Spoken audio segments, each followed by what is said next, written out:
오늘 함께 묵상할 성경 말씀은 스가랴 1장 7절에서 21절 말씀입니다. 스가랴서 1장 7절에서 21절 말씀입니다. 오늘은 16절 17절 말씀을 읽겠습니다. 그러므로 여호와가 이처럼 말하노라.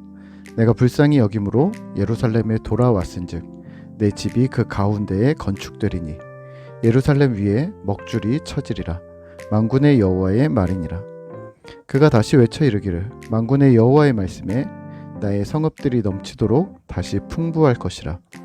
여호와가 다시 시온을 위로하며 다시 예루살렘을 택하리라 하라 하니라. 아멘. 오늘 함께 묵상할 본문 스가랴 1장의 후반부는 스가랴의 환상으로 시작합니다. 스가랴 선지자는 밤에 두 가지 환상을 보는데요. 첫 번째는 말을 탄 자들의 환상이고 두 번째는 넷불과 네 대장장이를 보았습니다. 앞으로도 몇 가지 환상들이 계속 연결되는데요. 이 환상들이 하나의 스토리, 바로 심판과 회복을 암시합니다. 8절에서는 말을 탄 자들이 등장합니다. 8절입니다. 내가 밤에 보니 한 사람이 붉은 말을 타고 골짜기 속 화석류 나무 사이에 섰고 그 뒤에는 붉은 말과 자줏빛 말과 백마가 있기로. 붉은 말, 자줏빛 말, 백마를 탄 자들이 있었는데요. 스가랴의 시선은 붉은 말을 탄 자에게 집중됩니다. 붉은 말을 탄 자는 여호와의 천사로 구약에서 50회 이상 등장하기도 했고요. 이 붉은 말을 탄 자는 특정한 시간과 장소에 실물로 나타나시는 주님을 가리키는 것으로 신학자들은 보고 있습니다.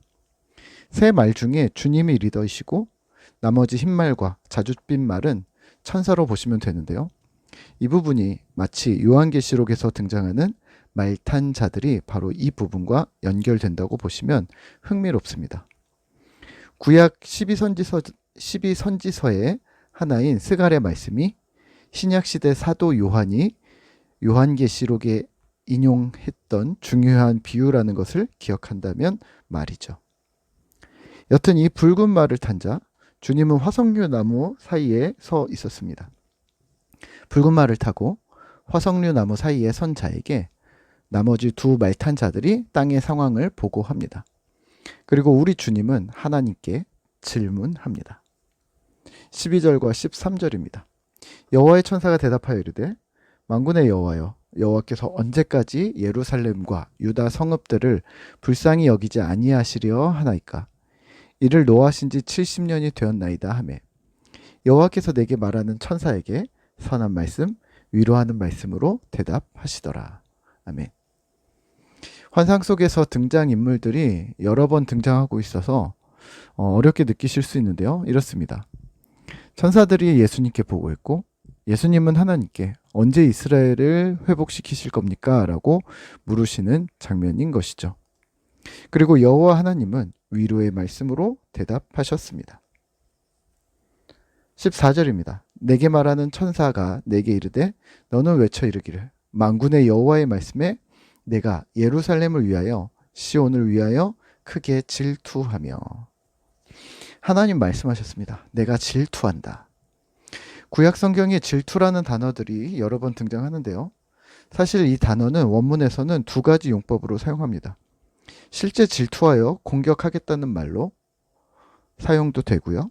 두 번째 의미는 질투가 아닌 열심, 열정이라는 의미로, 그러니까 하나님께서 이 회복을 위해 마음이 불붙는 듯하여 갈망하고 계시다는 뜻입니다.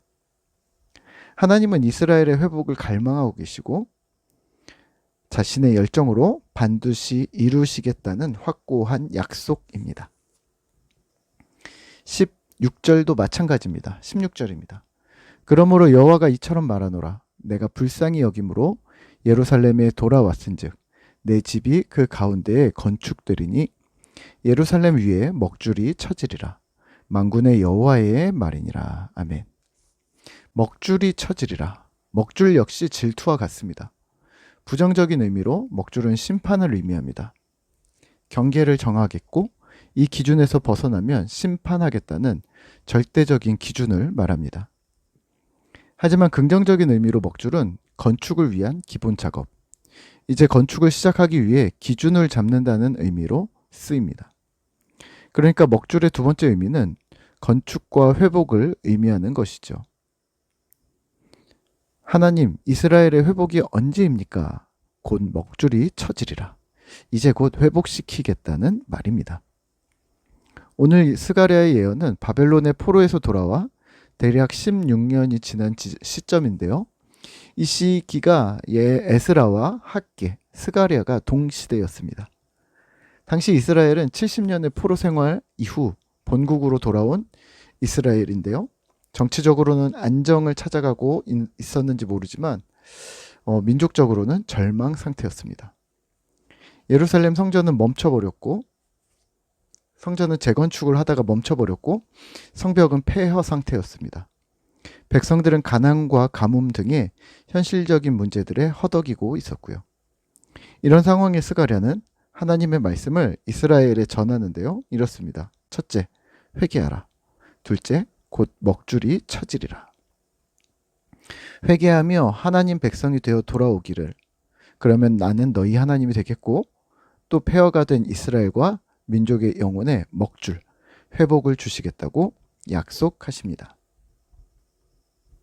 17절입니다. 그가 다시 외쳐 이르기를 만군의 여호와의 말씀에 나의 성읍들이 넘치도록 다시 풍부할 것이라. 여호와가 다시 시온을 위로하며 다시 예루살렘을 택하리라 하라 하니라. 아멘. 오늘 말씀을 묵상하며 우리는 무엇을 기억해야 할까요? 회복하시는 하나님입니다. 하나님을 떠난 백성들을 향해 하나님은 여전히 회복을 약속하십니다.